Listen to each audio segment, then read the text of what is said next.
Bismillahirrahmanirrahim. Assalamualaikum warahmatullahi wabarakatuh dan selamat petang kepada semua pendengar UFM dan juga kepada semua yang tengah menonton di YouTube UITM channel. Nervous pula saya pula kan.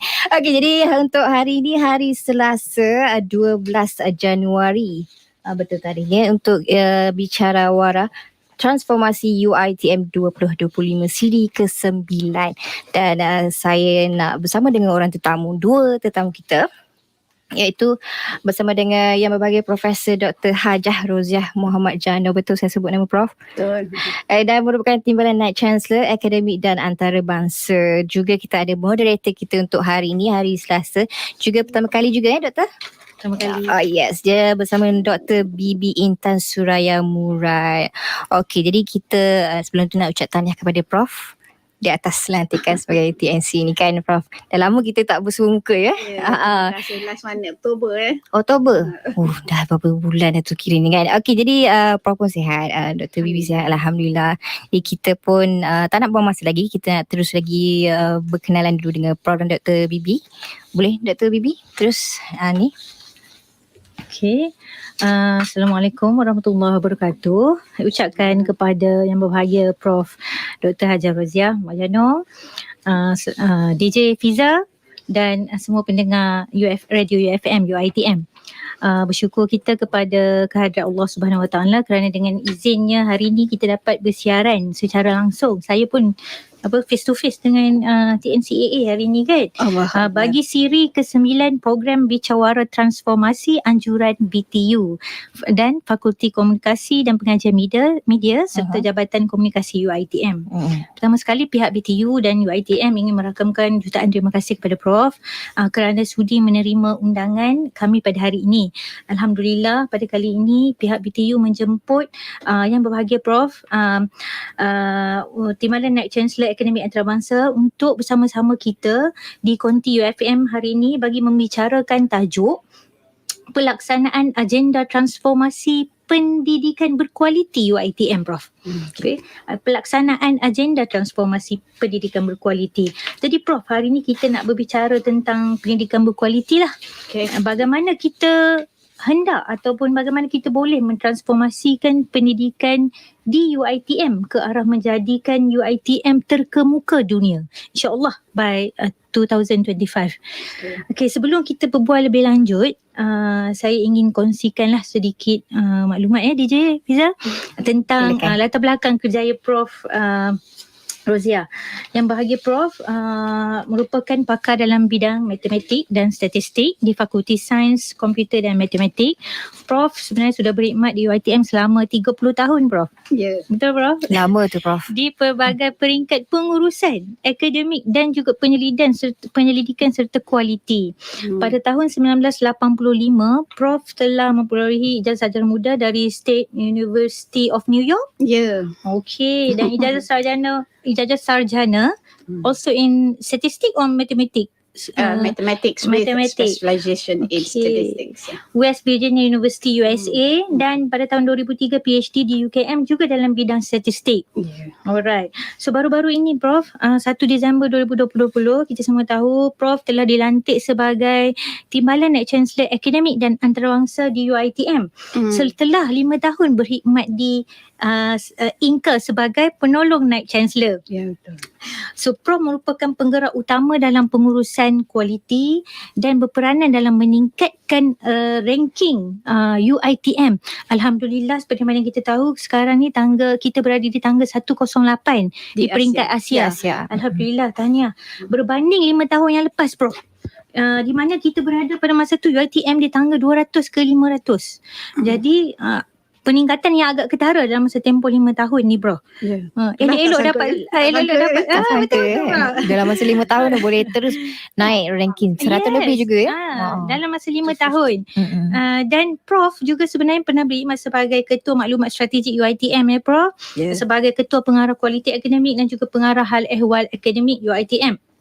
Dengan perjalanan karier yang sebegini, saya percaya ramai yakin bahawa Prof mampu mengemudi HEA dengan memegang pos TNCAA ni dalam untuk melakukan transformasi pendidikan berkualiti. Okey, baik Prof. InsyaAllah. InsyaAllah. Okey. Dengan izin Allah Prof. Okey. Prof, baik Prof. Bila kita bercakap tentang agenda transformasi pendidikan UiTM, kita tahu bahawa perkembangan akademik di UiTM ni sebenarnya telah bermula semenjak penubuhan Dewan Latihan Reda pada tahun 1956 sehinggalah ke penubuhan UiTM itu sendiri pada tahun 1999. Ya, betul. So jadi UiTM ni telah bertapak selebih 60 tahun. Sedar tak sedar 60 Ya. tahun. Betul. Dan 66 pastilah tahun. Prof sendiri yang berada di UiTM selama 30 tahun ni, Prof nampak perubahan dan transformasi berlaku dari dulu sampai sekarang. Dan sekarang ini kita letakkan satu strategic plan di mana kita nak ubah UiTM menjadi Global University 2025. Jadi apakah perkembangan boleh Prof ceritakan sedikit sejarah perkembangan akademik di UiTM dari kacamata Prof sendiri.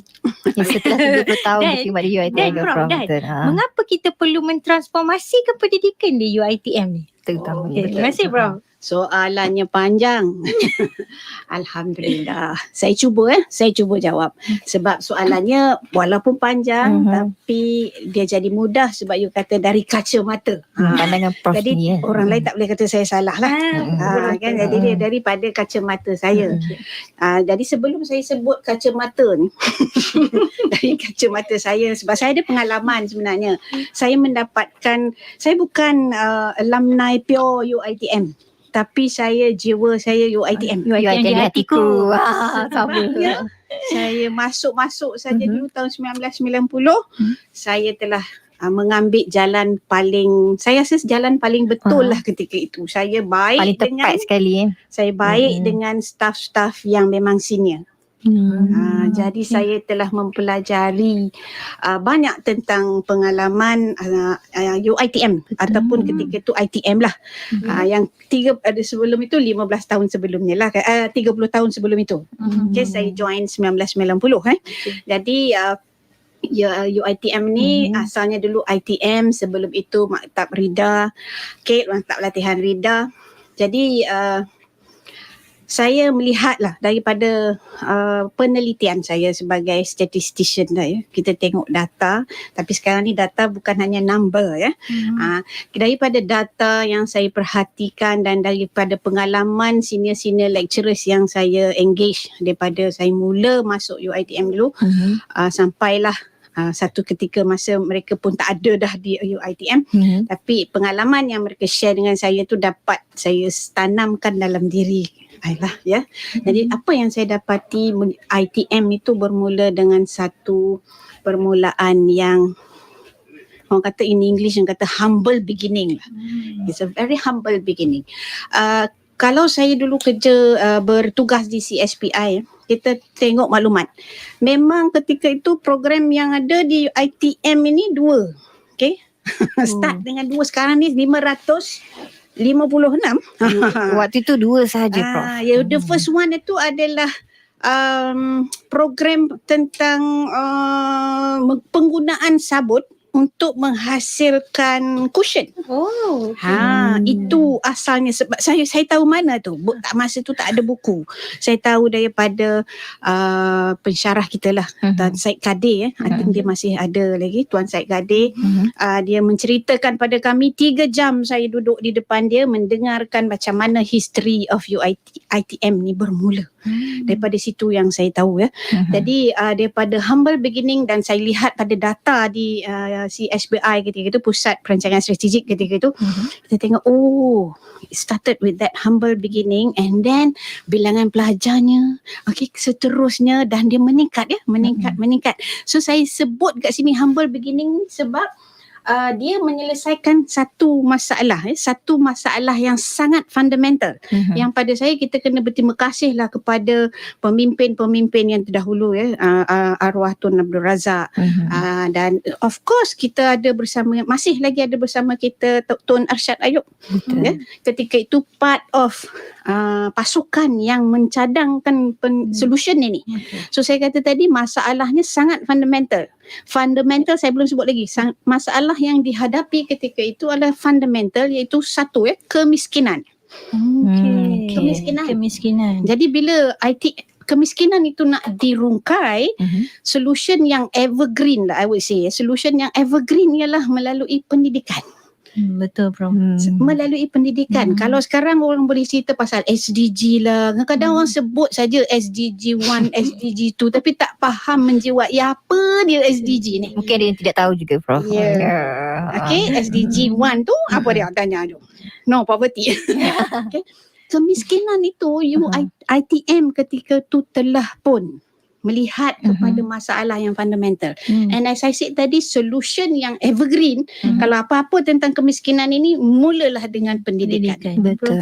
That was the reason why saya jangka ketika itu arwah Tun Abdul Razak lah dan menjadikan supaya kita berpaksikan kepada pendidikan, nak memberi peluang kepada pribumi dan bumi putera orang Melayu, pendedahan kepada pendidikan ini. Ketika itu bermula dengan skill base. Kita tak boleh ketika itu tak boleh terus masuk PhD, tak boleh kan?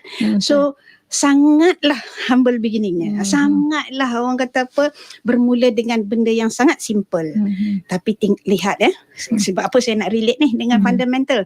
Macam Elon Musk kata, everything yang nak basisnya bagus mesti start dengan satu asas yang kuat. Betul.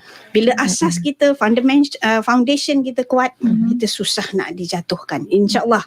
Berpeganglah kepada itu. Kita nak masih lagi, orang kata apa, nak menerajui pendidikan ini. Betul, bro. Pendidikan sustainable. Yes, it's going to be sustainable insyaAllah. Dan soalan you, kenapa UiTM sekarang ini setelah 60 tahun masih nak melihat kepada pendidikan berkualiti? Pada saya, we have to stay relevant dalam keadaan sekarang. Bukan saja sebab COVID, banyak cabaran sebenarnya di luar sana yang menyebabkan kita mesti nak berusaha ke arah memastikan kita nak be relevant ini. Nak relevant dengan banyak orang. Kalau dulu kita bersaing dengan hanyalah mungkin dalaman Malaysia. Kita melihat ekonomi orang bumi putera, ekonomi orang Melayu sangat jauh berbeza daripada berbanding dengan bangsa-bangsa lain. Jadi kita pun nak stay relevant, kita bahagilah pendedahan kepada ilmu-ilmu melalui program-program diploma. Kemudian kita go for advanced diploma. Kemudian akhirnya kita dapat ijazah sarjana muda, diberikan kelulusan 1999 menjadi universiti. Menjadi universiti. Dan daripada situlah pada saya sekarang ni kita nak make it still relevant. Kita dah boleh tawar PhD. Kita nak still relevant dalam konteks apa? Dalam konteks hubungan kita dengan industri, dengan antarabangsa. Kalau dulu dalam Malaysia kita nak berkompet dengan bangsa-bangsa lain, tapi sekarang kita kena bawa UiTM ni, bawa warga UiTM ini ke persada dunia. So maknanya penyelidikan yang kita dah buat mestilah penyelidikan yang boleh sama tara dengan penulis ataupun penyelidik luar negara. Itulah pada pandangan saya kenapa Datuk Vice Chancellor mahu kita menghasilkan program strategic planning, strategic plan yang begini global. Dia nak kita jadi global renowned university. Jadi kita mesti, pada saya to stay relevant, we have to act apa yang telah kita accordingly yang telah dirancangkan. Bear in mind saya masuk 1 Disember you sebut tadi. I'm here, saya tak berapa involved sangat dengan rancangan itu, tapi saya melaksanakan quality definitely. Tapi pada saya when I get this post, I will hit the ground running. So kita ambil apa yang dirancangkan, kita terus laksanakan. Jalan terus Prof. Ya, kita tak boleh nak melihat, nak go back to the drawing board. It will take time. Okay, alright. Pandang ke hadapan terus Prof kan. Itu pada saya lah. Inilah pandangan daripada kacamata Prof. Kacamata dengan sejarah sekali hari ni. Betul. Ya, kita pun kena ingat balik lah kan sebenarnya daripada asal tu, nak bawa ke hadapan tu kena tahu juga daripada asalnya kan. Tapi nak shortcutnya learning curve ni ialah ber-network lah ataupun berhubunglah dengan baik-baik dengan pensyarah-pensyarah yang dah sedia lama lama di sini. Pengalaman banyak belajar. You get the knowledge. Tapi sukalah saya ulang bila Prof cakap tentang tentang humble beginning of UiTM Prof. So bila Prof cakap masa tu UiTM ni satu dia punya masalah yang cuba nak diatasi ialah dengan membasmi kemiskinan. Ya, Dan betul. kita memang tahu benda tu sampai sekarang pun ada lagi Prof. Dan kita Masih. sepatutnya still ingat kita memberi peluang kepada pelajar-pelajar yang Betul. beri peluang kepada pelajar-pelajar untuk masuk UiTM join, dan kita berikan pendidikan yang berkualiti kepada Ya, mereka supaya betul. mereka boleh ubah nasib keluarga Nasib, ataupun ya. nasib komuniti. Ya, betul. 60% masih lagi di bawah B40 sekarang. So maknanya dalam negara kita masih relevan dan at the same time kita nak melonjakkan kita ke para Bagus tu. Semua kita kena ingat balik sebab sekarang ni semua masing-masing kejar masing-masing kan. Lupa Jadi yang kita asal. lupa bahawa yang Ya. asas tu sebenarnya ialah kita nak mulakan basmi kemiskinan tadi. Tujuan Ubah. asal ni kan. Okey Prof.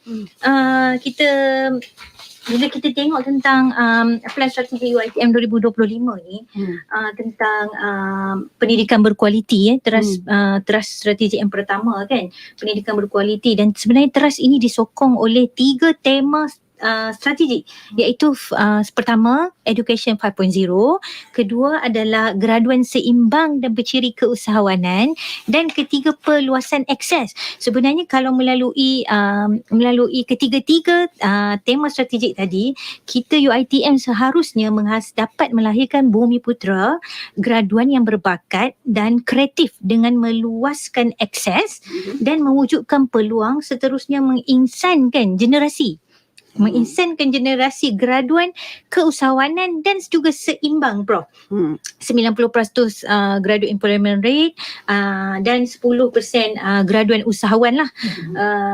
Kalau boleh kita capai benda tu Prof. Kita nak graduan kita pun seimbang.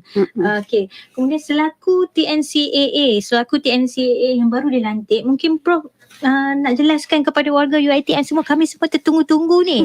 Apa sebenarnya rancangan Prof bagi memastikan kesemua hasrat tadi. Tadi Prof cakap kan, Prof tidak terlibat dalam perancangan tadi, bukan tidak terlibat in detail rancangan tadi, tetapi Prof sekarang dah masuk gear 5 bila Prof dah pegang pos ni kan. Okey, jadi macam mana Prof punya perancangan untuk memastikan hasrat tadi, perancangan dia dapat dicapai pada tahun 2025 Prof? Pelaksanaan dia tu macam mana? Pelaksanaan. Yes. Okay, sebenarnya kan saya mana-mana saya pergilah. Orang selalu tanya saya apa yang saya buat, macam mana saya buat. Memang masa you tanya saya awal-awal lagi tu, kita ada practice kan session kan. Nak jawab 3-3 sekali ke ataupun nak jawab satu-satu? Kalau saya nak jawab satu-satu, saya perlukan 3 jam. Kan? 3 jam tak cukup juga tu sebenarnya kan. Saya nak jawab satu untuk 3-3. So sebenarnya it's a secret recipe lah. Oh, Prof ada secret recipe. Dah tak ada secret dah kan, boleh dah bagi tahu Secret recipe saya lah. Kan? Maknanya kalau kita nak orang lain pun nak mengikut cara, mungkin kadang-kadang lain orang lain cara kan. Betul. Tapi hari ni soalannya kepada saya, jadi saya share dululah bagaimana nak melaksanakan. Alhamdulillah rancangannya dah ada, buku transformasi tu dah ada. Pada saya itu satu bahagian yang penting. Kalau tak ada perancangan, orang kata macam Alice in Wonderland lah, you don't know where you want to go, it doesn't matter lah nak pergi left ke nak pergi right kan. Okay, so sekarang ni Alhamdulillah kita dah ada perancangannya, dah ada dokumennya, dan saya orang yang percaya kepada documentation sebab saya jaga kualiti. Betul.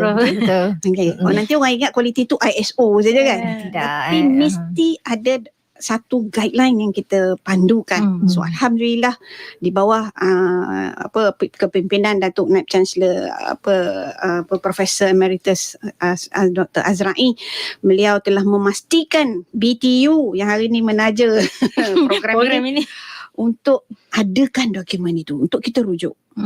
Jadi sebenarnya jadi macam kompas lah. Jadi macam kompas. So kena ada dokumen ini, kena ada garis panduan supaya bila kita macam ketua jabatan tersasar sedikit, aku kena tengok balik apa sebenarnya yang kita nak buat ni. So kita tengok balik dokumen ini ya. So yang sebenarnya pada saya bila saya nak kata itu adalah, in short dia jadi people, process, technology. Yang dokumen tadi tu proses. So procedure. So dokumen tu kena ada. Kalau tak ada dokumen ini, kadang-kadang kita tersekat tengah jalan nak pergi mana. Di guidelines kan sebenarnya kan. Yes, it's simple guideline. Kalau saya buat quality dulu pun MQA ada Copa, Kopia kan. Fiza pun dah tahu Copa, Kopia tu apa dia. So at least dokumen yang BTU Menjadi hasilkan ni rujukan. akan menjadi rujukan untuk membawa kita mencapai GRU tu, Global Renowned University. Okay, kalau jadi ada banyak inisiatif. Banyak inisiatif. Saya pun di bahagian hal akademik dah ada 24 ini key inisiatif. Okay, projeknya dah banyak berpuluh-puluh kan. So sekarang ni saya kata yang secret recipe kita ialah people, proses tadi tu, teknologi. People ni saya sebut orangnya, orang yang menggerakkan ni mesti dikenal pasti. Kalau dah dikenal pasti 24 inisiatif, key inisiatif, siapa yang nak jalankan inisiatif tu? Warga UiT. Warga UiT Bukan spesifik, ya warga, tapi siapa dia? Dalam jabatan saya, siapa dia yang akan menjalankan inisiatif-inisiatif ini? Contoh inisiatif di bawah pada satu daripada inisiatif kita ialah untuk assessment assessment kan ODL kan, tapi kita nak menjadikan satu unit University Assessment Center contohnya lah satu inisiatif. Macam mana nak gerakkan ni? Ataupun ada inisiatif lebih besar yang sekarang you akan sentuh nanti, merging of faculty. Siapa yang nak menggerakkan tu? Itu inisiatif. Tapi dia menjurus ke arah nak capai GRU tu. Itu satu benda yang kena lakukan. Jadi kita perlukan orangnya. People kan. People tu, kalau people tu you tak sentuh hati dia, macam mana dia nak berlaku? Kena sentuh hati. Kena sentuh hati dia tu. Kena sentuh hati. I'm good at that lah. Kita kena sentuh hati. Kalau if you catch their heart, if you get their heart, suruh dia bergolek pun dia akan buat. Sebab dia tersentuh hatinya. Sebab dia want Prof. Roh tu. Roh ni mesti ada. Jadi bila dia dah faham, dia akan rasa buat tu sebab dia kena buat. Of course kita kena beritahulah akhirnya kita buat ni kerana Allah lah. Memanglah nak membasmi kemiskinan tadi sebenarnya nak menyamaratakan supaya bukanlah kita yang T20 ni yang kaya-kaya. Ada juga orang lain yang masih susah di sana yang kita nak bagi ruang peluang supaya mereka pun meningkatkan taraf hidup. Itu people's-nya. People dalam UiTM, staff akademik, kita punya pentadbiran dan sebagainya. Belajarnya juga. Itulah yang nak menggerakkan tiga-tiga strategic team yang you kata tadi tu. Akhirnya teknologi. Sebab saya kata tiga kan. People, proses, ada guideline. Teknologi ni tengok hari dalam bilik ni. Dulu 60 tahun ada ke benda ni? Tak ada kan? Ni tak ada kan? Ini teknologi ni. Ada tak ni dulu? Ini sebenarnya kawan baik saya kan. Kawan baik ramai orang. Semua orang rasanya. Untuk memudahkan pelaksanaan GRU ni pada saya. Inisiatif ni macam mana kita nak communicate? Sebab kalau dalam perancangan tak ada communication kepada the next person yang kita nak minta dia laksanakan, dia tak akan berlaku. Apa Datuk YB Menteri sebut?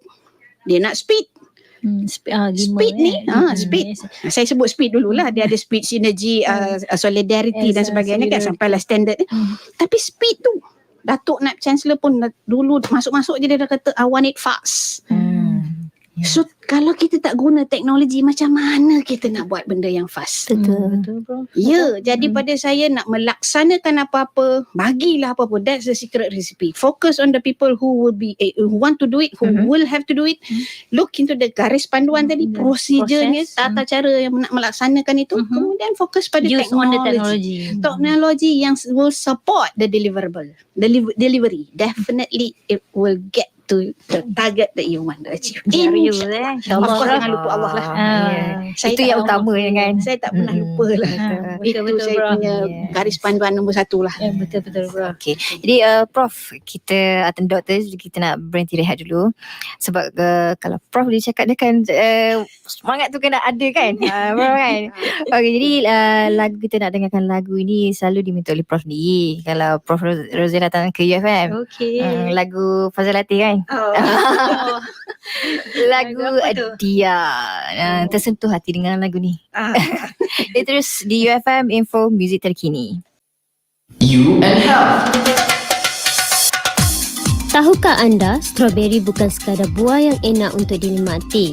Selain kaya dengan vitamin C, strawberry juga dikenali mempunyai khasiat untuk membersihkan gigi. Walaupun rasanya manis, strawberry tidak berbahaya bagi kesihatan gigi. Sebaliknya, buah ini boleh membantu menghilangkan kesan karat pada gigi dan membuatnya menjadi putih berseri. UFM Info Muzik terkini kembali lagi bersama dengan Fiza dan juga kita ada Dr. Bibi dan juga yang berbahagia Prof. Roziah. Okay.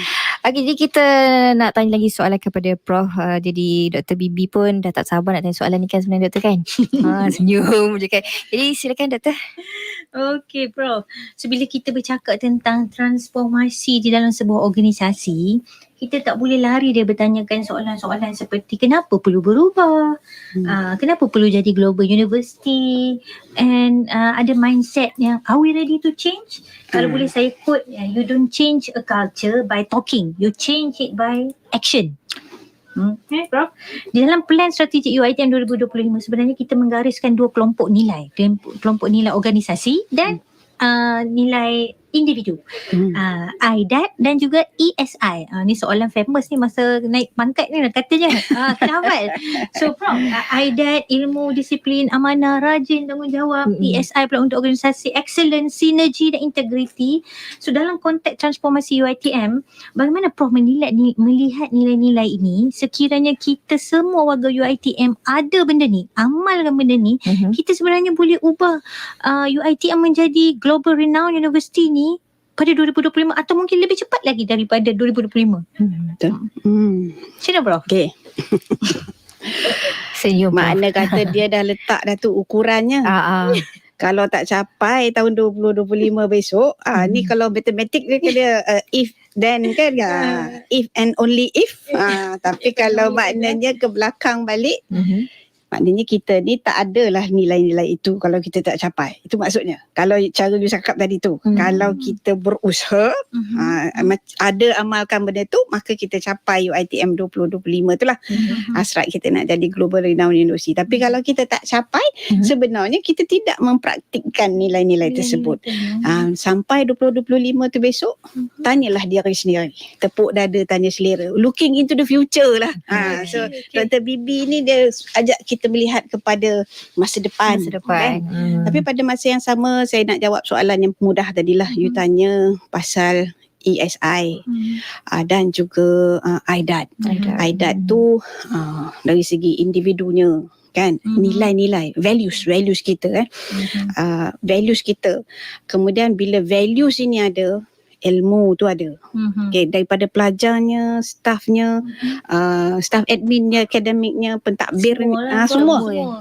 Mesti ada yang ilmu, mesti melihat kepada kepentingan ilmu itu. Kalau itu values yang nombor satu. Kan? Kalau ilmu tu tak ada, memang tak pergi mana lah. Okay. Itu sebablah ITM ni dulu ditubuhkan untuk menambahkan orang-orang yang berilmu. To start with.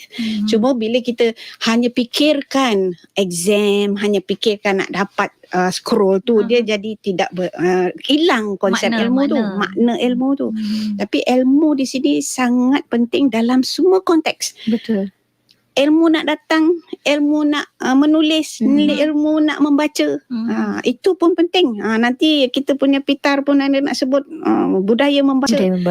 Budaya membaca ni, ilmu membaca tu kena ada. Bukan nak dibaca, bukan ilmu tu yang nak dibaca. Ilmu membaca tu pun kena ada. Kan? Jadi ilmu ni penting. Daripada pelajar sampailah ke siapa-siapalah warga dalam UiTM. That's the first values. Yang kedua D. D itu disiplin. Kalau kita tak berdisiplin, nak pilih ilmu apa pun tak tahu, kita jadi carca merba. Kalau disiplin ni sebenarnya konteks yang dia ada side of it is actually caca merba lah. Bila kita berdisiplin ni bukannya cikgu disiplin tu, bukannya dengan kekuatan tu. Betul. Kita mesti kena jelas apa yang kita kena buat. Jadi kita buat apa yang kita kena buat. Itu berdisiplin. Okay kan? Kalau bukan saja datang on time tu berdisiplin. Within scope kerja masing-masing. Iya. Kena berdisiplin ni maknanya kau jangan kacau orang lain. Contoh. Contoh. Contoh. Maknanya dalam besar konteks ni, maknanya kalau panggil saya lain time boleh kita bincangkan satu-satu. A tu amanah. Kan? Kalau amanah ni tak ada dalam semua warga UiTM, kita hancur. Betul. Kita hancur. Betul. Kena amanah.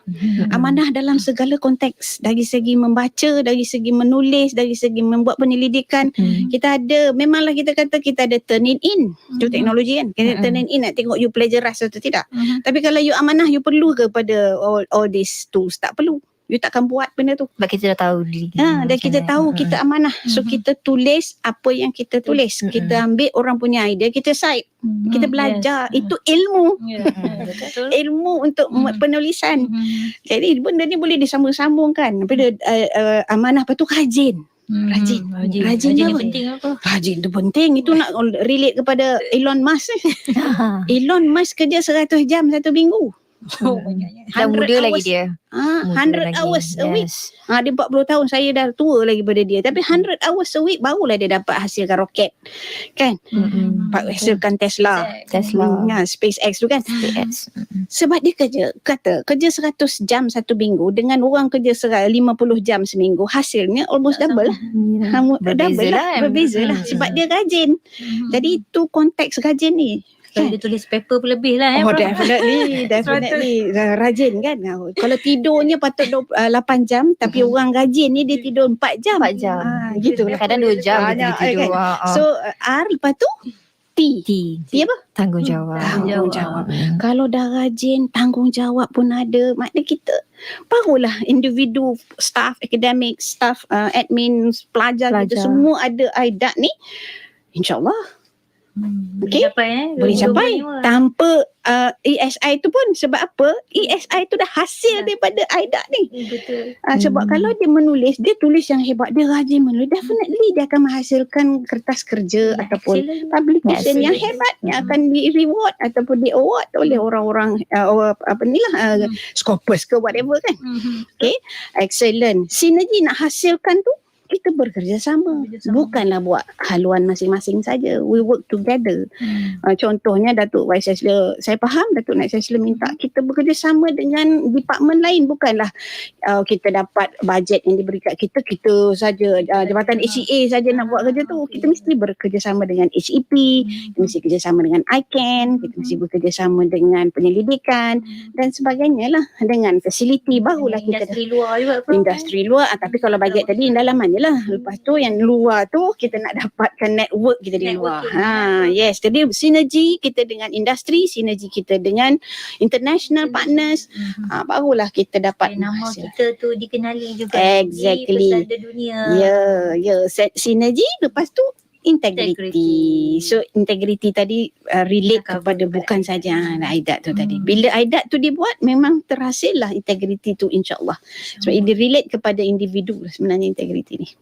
Betul-betul Prof. So memang betul lah sebab dengan nilai-nilai yang ini dulu kita ada semua ni InsyaAllah dengan garis panduan yang dah ada. Nak pergi mana 2024 Prof. InsyaAllah. Nak berapa nak dihasilkan? Berapa PhD staff PhD yang nak dihasilkan? 50%. So itu yang proses tadi. Kita dah ada guideline. Kita dah ada guideline. Kita kena work hard to achieve that. Exactly. InsyaAllah. InsyaAllah boleh tu. Sekiranya kalau macam pandangan Prof lah kan, kalau lah kita ada staff UiTM ni 100%, mungkin dalam 15 ke 30% staff UiTM yang tidak mahu berubah. Ataupun mungkin dia tak mahu berubah, mungkin dia tak faham konsep kenapa perlu berubah. Okay. So untuk memajukan UiTM dan dia rasa dia dalam kelompok 30% ni jadi Prof rasa apa pandangan atau nasihat Prof kepada kelompok-kelompok ini Prof? Sebab dalam sebuah organisasi kan tak mungkin 100% semua bersemangat kan. Setuju kan?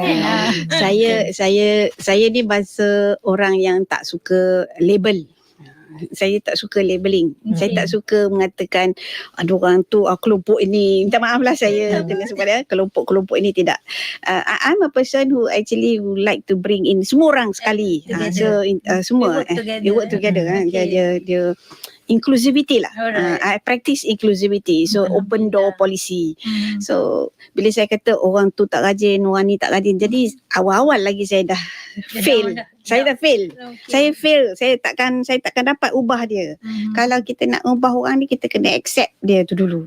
Kan? Accept dia tu dulu. So maknanya kemungkinan dia bukan, as you said tadi lah, bukan sebab dia tak nak berubah. Sebab dia tak tahu. Tidak faham. Dia tak tahu dulu. Bukan tak faham lagi. Tahu. Sebelum faham kan kena tahu dulu kan. Tidak faham. Sudah tahu. OBE kan. First belum taxonomy. Tahu dulu. So kalau dia tak tahu, macam mana dia nak faham? Betul. Dia mesti tahu dulu. So kalau dah tahu, baru kita usaha untuk memahamkan dia. Bila dia dah faham, baru dia boleh apply kan. Kalau dia dah C1, C2, C3 kan, dia boleh apply. Bila dia dah boleh apply, barulah kita nak tengok dia boleh berjaya atau tidak come up with inovasi yang contribute something. Now yang 30% yang you kata kemungkinannya ada, saya tak rasa 30% kot. Orang UiTM ni dia jiwa dia kuat. Saya kenal UiTM beri ni. apa saja semua. Beri apa saja dia akan buat. Jatuh maknanya dia tahu where we want to go, dia will go. Definitely kalau dia dah jelas ke mana kita nak pergi, dia akan buat. Itu satu sifat warga UiTM yang saya nampak daripada sepanjang 30 tahun saya bertugas di sini lah. Yes, itu satu aset sebenarnya. Banyak exactly, ya. Dan pada masa yang sama, pada saya kita kena tengok the 4W and 1H lah. The what, the why, kan. Nak buat perubahan ini, dia kena tahu. Sebelum dia tahu, dia dah tahu what tadi. Lepas dia dah tahu, dia kenapa, why change, kenapa nak berubah.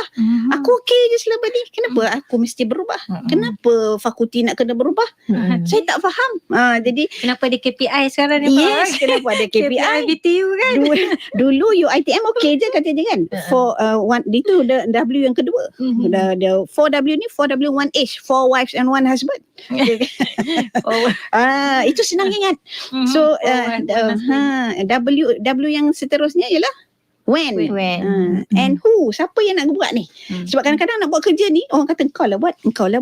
Who's going to do it? Somebody got to do it. As I said tadi, relate kepada secret recipe saya, the person, the people. The who tu important, the why pun important jugalah. Kan, tapi akhirnya how lah. I'm a how person. Laksana, macam mana nak laksana, how to do it.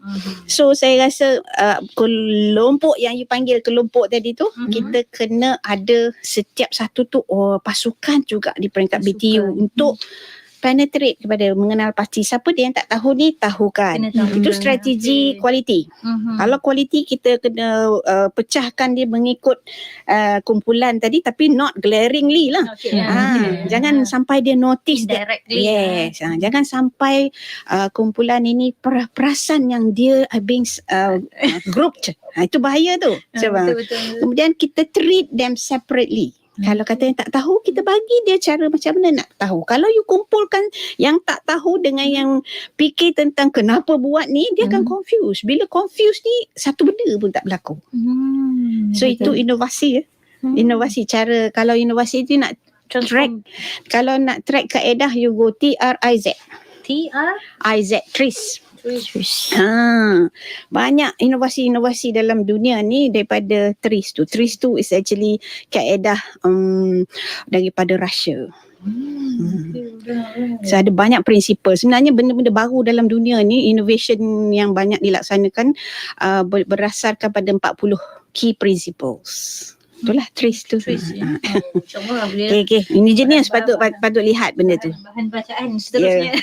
Prof, terima kasih Prof atas soal, atas jawapan tadi, pandangan Prof lah sebenarnya. Okay, Prof, kalau kita tengok UiTM ni, kita ni sebuah organisasi yang sangat besar Prof. Kita ada hampir 200,000 orang lah termasuk semua orang lah, pelajar, staff akademik, Staff pentadbiran. staff pentadbiran sudah tentulah menguruskan sebuah organisasi yang sebesar-besar ini bukanlah perkara yang mudah. Banyak cabaran besar yang terpaksa dihadapi oleh UiTM. Mesti ada punya kan, bro? Oh ya. So, Prof, bila Prof berada di akademik sekarang, bagaimana Prof nampak apakah cabaran utama yang dihadapi oleh BHEA dalam memastikan proses kelancaran akademik dalam keadaan sekarang ya, ketidaktentuan pandemik COVID, ekonomi yang tidak berapa bagus lagi, dan bagaimana kita perlu ataupun boleh kekalkan momentum tadi, yang momentum kita bersemangat nak ubah universiti UiTM menjadi globally renowned university ni. GRU. Macam mana kita nak kekalkan momentum ini, Prof, walaupun kita tengah menghadapi Pandemik ni. Yes, Betul. Prof. Macam mana, Prof? Nak mengekal momentum ni, kekalkan sabar. Sabar dan solat. Saya tak boleh lari daripada itu. Dan saya tak malu nak cakap tentang benda ni. So kita kena, itu soalan. Ingat. Okay, ya. Nak kekalkan momentum, orang selalu tanya, macam mana saya boleh senyum je kan? Memang banyak cabaran lah kalau ikutkan. Tapi kita jangan mengeluh. Kerja kuat, kerja berat, kerja teruk. Kalau you mengeluh, itu sebenarnya kita tak bersyukur. Kalau kita mengeluh, aduh letihnya aku hari ni. Lepas tu you imagine, you tengok. Bila you kata je you letih, memang you makin lagi letih. Betul sebenarnya. Psikologi dia sebabnya kita kena bersyukur. Tu Allah kata sentiasa bersyukur. Betul. Bila you bersyukur, letih tu pun nikmat. Hilang. Tak ada nikmat lah. Letih tu Betul. pun nikmat. Jadi nikmat. Jadi dia kena ingat tu Dr. Bibi. Letih tu nikmat. Lepas ni nak try praktis. Yes. Bukan saya praktis baru sejak jadi TNCA ni, tak. Sebenarnya saya nak, Betul. sebenarnya Kekal remaja. Allahu Akbar. Senyum je kan. Okay. Sebenarnya saya nak kata bersyukur jugalah, berterima kasih kepada mantan TNCA Prof Dr. Kamal. Prof Dr. Kamal, kerana beliau telah menyediakan platform yang mudah bagi saya sebenarnya.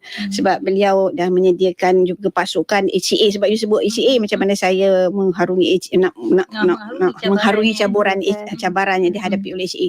Pada saya, beliau dah menyediakan satu platform yang memudahkan saya supaya tim di HCA itu telah buat pun macam kata COVID ni kan. Dah COVID ni, so macam Prof Azia, kalau siapa yang kenal lah Prof Azia, Dr. Khairil, Dr. Su, Puan Hashimah, semua ada di ACA. So mereka tu sebenarnya orang kata apa, dah masuk gear, saya datang masuk gear 5, dia orang dah 5.5 dah kot. Kan, jadi saya sangat bersyukur dengan adanya pasukan yang sudah mantap lah. Pada saya mantap. Cik Irwin di situ, Nadia, semuanya ramai di ACA tu. Dan kita bukan ada ACA saja, ada OIA, ada IPSI, semuanya di bawah jajahan TNCAA lah. Ada BPP, bahagian pengambilan kan. So mereka semua sebab prosedur tadi dah ada. Sebab BTU dan Datuk Naib Chancellor dah adakan benda tu. So mereka, pada saya dah, itulah, memang saya bersyukur. Orang pula hebat-hebat di situ. Di situ. Alhamdulillah. So manusianya Allah dah tentukan di situ. Ya, saya akhirnya datang jalan je. Itu saya pandangan saya lah. Tapi maksudnya cabaran tetap ada. Especially macam terutamanya online assessment ni. Online. Bila penilaian 170,000 orang, kita nak buat penilaian pelajar secara atas talian. Itu memang kita. Integrity Prof. Security dan integrity. Itu ACA pun kena cover lah tu. Itu yang saya sebut tadi, kita one ada inisiatif tak nak mewujudkan satu center, University Assessment Center. So insyaAllah bahagian peperiksaan itu kan kita akan hidupkan semula lah. Teknologi lah Prof. Yes, teknologi. Exactly. So kita nak jadikan question bank tu. QBS, question bank system. Supaya semua pensyarah boleh contribute soalan. Sambil masak mi pun boleh buat soalan guna iPhone. Lepas tu ada verifikasi soalan-soalan tu yang nak menentukan kualiti. Kualiti kita tak boleh compromise. Jadi kena pastikan soalan tu berkualiti mengikut taksonominya kan.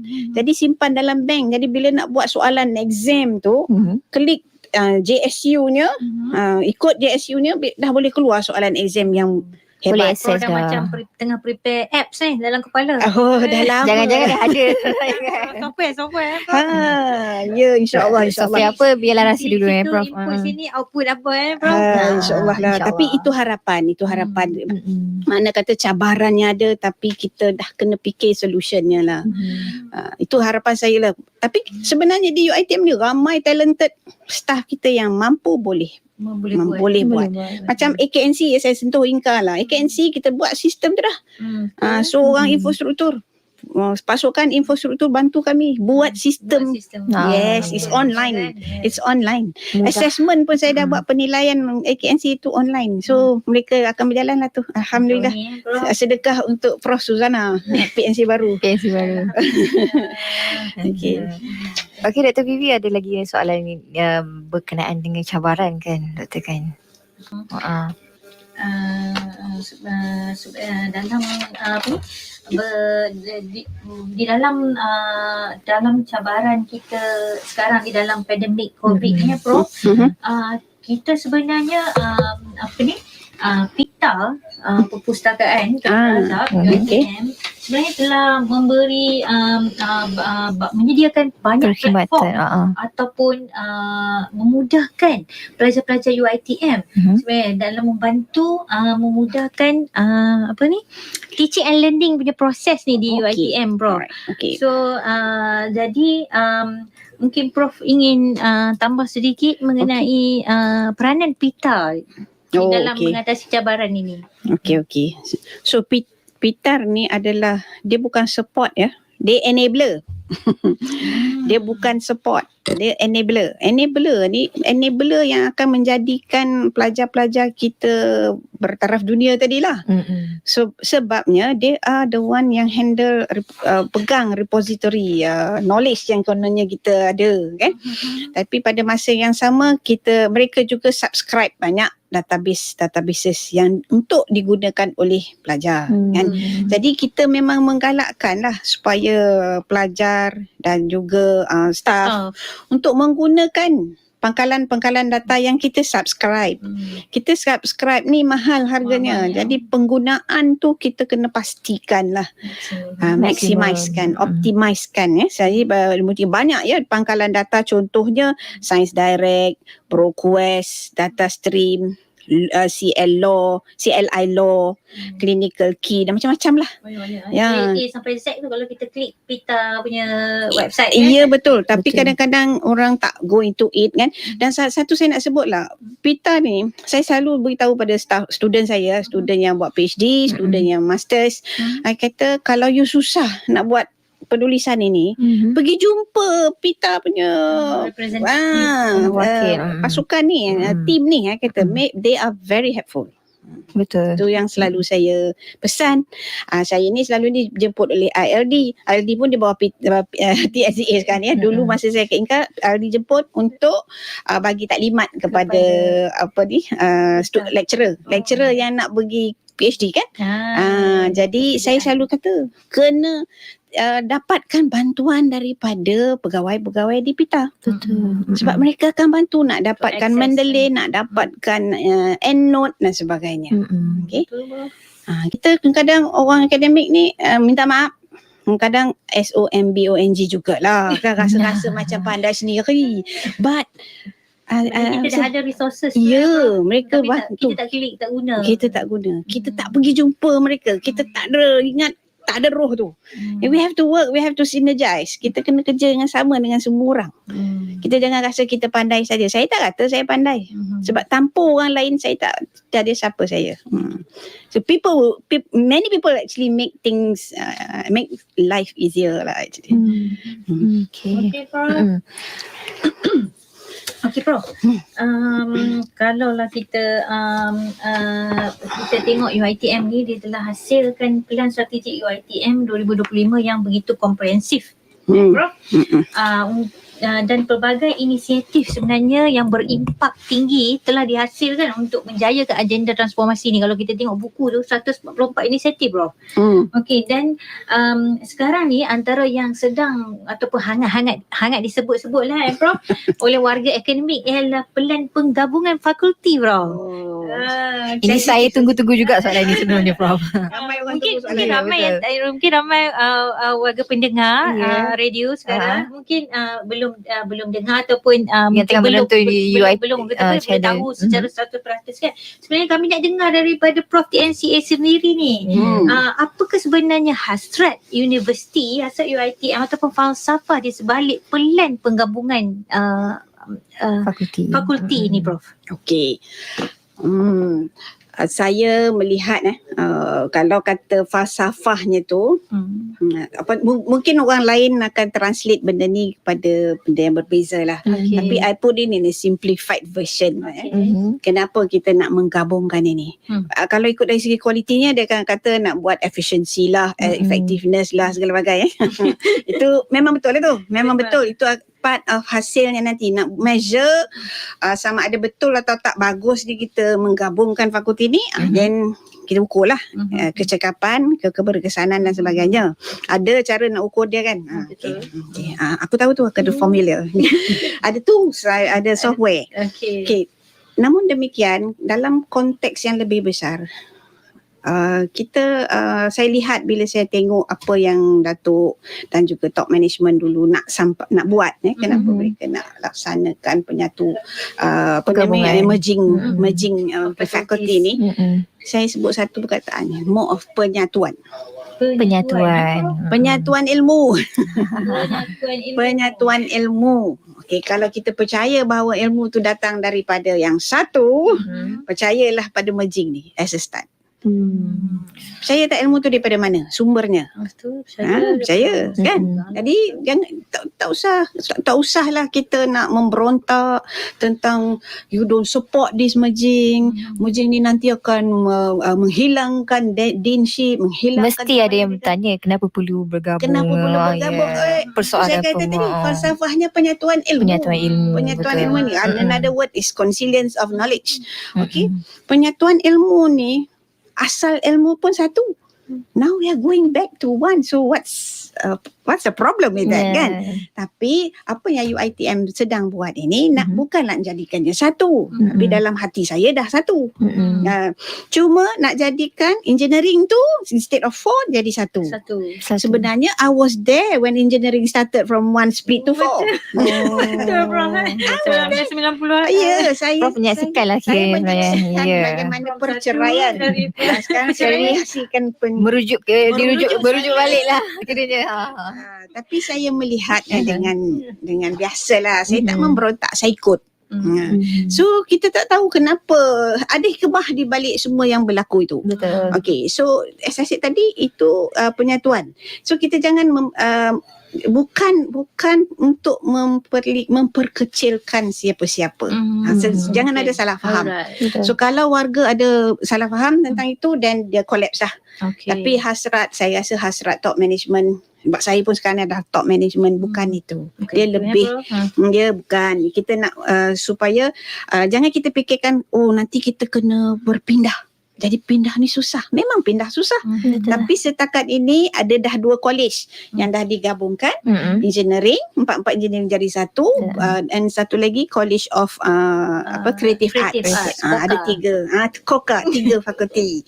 Kan 3 fakulti di bawah PNC yang telah dilantik. Prof Zaini dan juga engineering tadi Prof Suhaimi.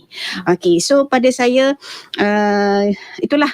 Kalau nak tahulah pelancarannya, pelancaran untuk dua gabungan ini, 2 college ni, insyaAllah 2 Mac. Soft launch. Soft launchnya 2 Mac. Itu yang ramai tunggu-tunggu. 2 Mac dan pelaksanaannya untuk student baru starting 28 dan 29 Mac. Untuk 2 college ini. 28, 29. Ya, sebab pada kita kalau nak buat perubahan, kita kena align dengan sistem kita yang sedia ada supaya tidak harus registration kan. Yes, jadi student tu nanti masuk dengan identiti barulah, insya-Allah. Insya-Allah. Insya-Allah. Prof rasa ada kesan tak terhadap staf pentadbiran? Ramai yang nak tanya tu. Mungkin ada yang tanya soalan tu di check di YouTube. Okay. Tak, sebab pejabat pendaftar dengan bahagian BGSU, kita punya governance, bahagian governance university, dah meneliti. Sebenarnya semalam kita pun dah bermesyuarat dengan pihak kewangan, bendahari. Kita tengok semua benda tu. Kita cuba untuk meminimiskan ketidakpuasan hati warga. Okey. Tapi sebab saya sekarang hari-hari berdoa supaya tidak ada orang kata isu, bukan tak ada isu, tidak ada orang yang tak faham. Okey. Isu ni memang ada, Allah bagi ujian, tapi kita kena selesaikan masalah tu. Kita bertanggungjawab untuk memberitahu. Jangan simpan benda-benda yang akan I don't believe in protecting information. We have to share information. Clearkan. Sebab information ni kalau dia tidak, kecuali ada benda-benda yang rahsia sangat-sangat lah. Kalau information ini untuk memudahkan, bagi tahu. Tak ada rahsia. Setuju, Prof. Kalau apa benda yang dalam dunia ni yang sebenarnya rahsia sangat? Itulah tidak ada jawapan untuk itu. Kan? Of course kita kata adalah orang, kita akan letak, saya orang kualiti, kita letak situ rahsia, di bawahnya rahsia. Memang betul kita ada declaration untuk tidak share dengan semua orang sebelum sesuatu keputusan dibuat. Itu saya faham, sebelum keputusan dibuat. Tapi bila keputusan dah ada, pada saya lantikan dah ada, Prof Suhaimi dah ada dilantik, Prof Zaini dah dilantik, apa lagi rahsia? Saya boleh cakap hari ni. Kerisauan di bawah, di peringkat bawah. Yes, kurangkan kerisauan. This is a good platform. BTU ini good initiative untuk memaklumkan kepada warga bahawa inisiatif ini sudah berjalan dan akan berjalan, dan insya-Allah pihak ACA sebenarnya yang drive merging ni. So terima kasih Dr. Izwan kalau yang mendengar di sebelah sana. So beliau telah pun laid out bila tindakan-tindakan seterusnya. Nanti kita akan ada soft launch dia semua Prof. Ya. 2 Mac Prof. 2 Mac soft launch. Soft launch. Soft launch kita akan buat secara, ni lah semalam dah berbincang, kita akan buat secara hybrid. Hybrid tu maknanya separuh dekat tingkat 7 dan separuhnya di mana-mana. Di alam virtual lah. Kita harap staff akan ikutilah. Jangan lupa tarikh tu Soft launch kita masuk bersiaran lagi. Ya, boleh sangat dialulukan, bro. Okey, jadi Dr. Bibi kita pun ada soalan yang terakhir. Kira apa yang soalan ni kan? Prof, soalan terakhir ni Prof bila kita bercakap tentang transformasi pendidikan berkualiti UiTM nak ubah UiTM 2025 ni globally renowned university, sudah pastilah peranan semua ketua-ketua, dekan-dekan, rektor serta barisan kepimpinan sama ada di mana-mana peringkat pun Prof, ketua pentadbiran, ketua staf teknikal, fakulti, kampus, sememangnya amat penting dalam merealisasikan agenda transformasi ni Prof. Dan peranan pensyarah juga Prof. Sebab kita nak ubah pendidikan berkualiti kan Prof. Jadi apakah harapan Prof terhadap semua barisan kepimpinan fakulti ni dan juga warga UiTM dalam memastikan pelaksanaan transformasi pendidikan ini berlaku? Okey, harapan saya. Selalunya kita berharap ni, saya selalunya melalui doa lah. Hari-hari saya berdoa sebenarnya. So kita masukkan dalam doa. Ya betul. Jadi hasrat tu dengan doa saya adalah supaya semua ketua-ketua jabatan, dekan-dekan lah yang di bawah saya dia, dekan-dekan dan ketua-ketua jabatan, supaya mereka ni menjadi, saya tulis ni driver, tapi basically driver ni penting.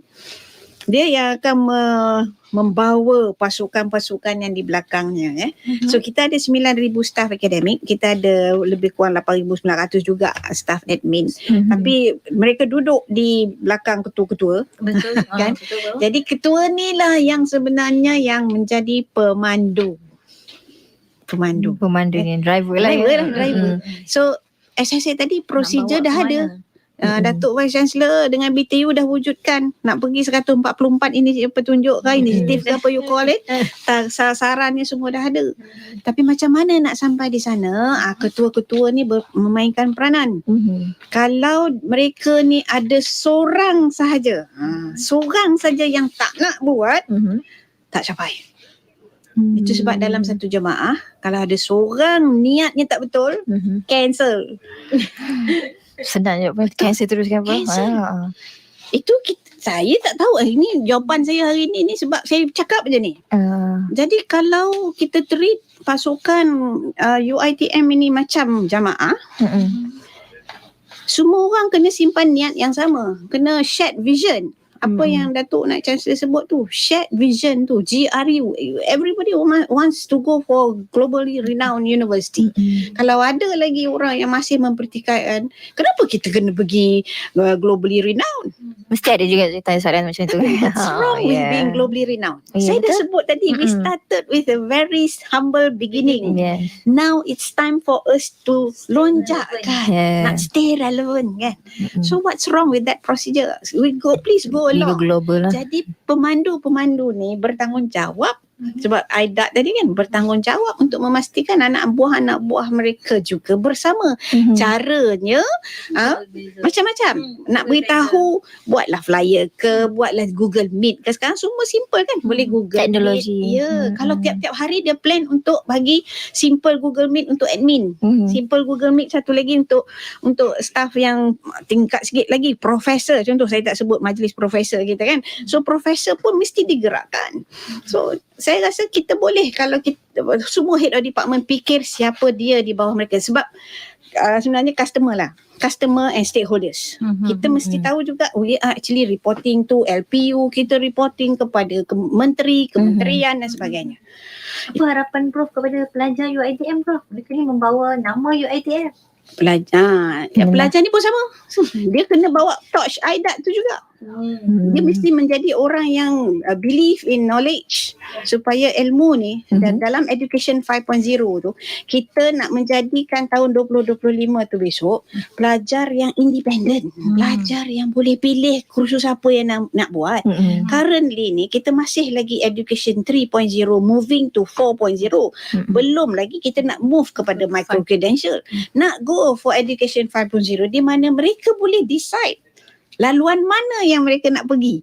Mereka boleh decide profesor mana, kelas mana yang dia nak pergi. Itu 2025. Itu education 5.0. So we need student yang berfikiran terbuka, yang sentiasa membaca lah. Dia simple je sebenarnya. Dia nak stay relevant, stay abreast with all this new development in knowledge. Kekalkan membaca. Ilmu tu akan turun insya-Allah. Itu jadi pelajar-pelajar ni bukan dia mesti saya sebenarnya komandan Kosispa kan. Komandan Kosispa, tapi at the same time pelajar-pelajar keseluruhan ini mesti orang jadi amalkan IDAT tu. Yang believe in ilmu, rajin, tanggungjawab, amanah, disiplin. Bawa nama UiTM. Bawa nama UiTM definitely. Jaga nama UiTM juga. Sayang UiTM. Terima kasih sebenarnya. Bersyukur, berterima kasih sebenarnya. Walaupun kita tahu ada sebahagian pelajar kita ni yang dalam golongan yang berada, tapi banyak lagi pelajar kita yang di dalam kelompok associate jadi yang tidak bernasib baik. Tapi mereka ni telah berjaya mengubah, saya percaya. 60 tahun ni kita telah berjaya mengubah banyak sangat. Betul. Destinasi itu pun berlaku di depan mata saya. Menyaksikan sendiri ya, Prof. Betul. Alhamdulillah. So saya rasa itu saja daripada kami pada hari ini, Prof. Saya ingin mengucapkan ribuan terima kasih kepada Prof, yang berbahagia Prof Dr. Hajah Roziah Muhammad Jano, DJ Fiza dan juga semua pendengar radio yang sudi bersama dengan kita hari inilah di program siri 9 program Bicara Wara Transformasi Anjuran BTU. Terima kasih banyak-banyak Prof. Sama. Jadi dah sampai ke hati dah. Prof kata-kata Prof tu dah sentuh hati kita ya sini kan. Iya, menyentuh hati dah. Jadi Prof, terima kasih banyak kepada Prof kerana sudi kira pengurusan yang saya rasa sangat bermakna kepada semua yang mendengarkan sekarang ni dan juga menonton di YouTube UiTM channel kan. Jadi Dr. Bibi, kita pun dah sampai ke ujung-ujung ni kan. Jadi itulah kita nak end session jugalah lepas ni kan. Prof nanti boleh datang lagi ke UFM InsyaAllah. Okay, jadi lepas ni dengarkan lagu daripada kumpulan Six Sense, Katimah Cinta. Assalamualaikum. Bye-bye.